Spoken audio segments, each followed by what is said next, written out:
au niveau des reproches que je peux faire au PDCI, mais vous savez, un parti politique qui est dans l'opposition depuis un certain nombre d'années a forcément des carences quelque part. Quand on n'est pas carent quelque part, on est au pouvoir. C'est tout l'intérêt d'un parti politique. Un parti politique qui se crée, c'est pour gouverner, c'est pour être au pouvoir.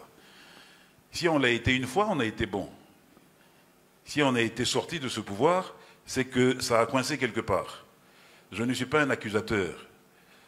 S'il y a eu un coup d'État en 1999, c'est parce qu'on a permis qu'il y ait ce coup d'État. Il faut se dire les choses clairement. Je ne suis pas en train de critiquer. Si depuis 1999 on ne revient pas au pouvoir, c'est que nous sommes carents quelque part. Voilà. Ces carences se perpétuent, à mon sens. C'est mon analyse personnelle. Ces carences se perpétuent. Les choix stratégiques sont faits de telle manière qu'on se maintienne dans l'opposition. Ça a été le cas en 2020, où j'ai été l'un de ceux qui a crié le plus qu'il ne fallait pas faire de boycott, que c'était suicidaire. On l'a fait.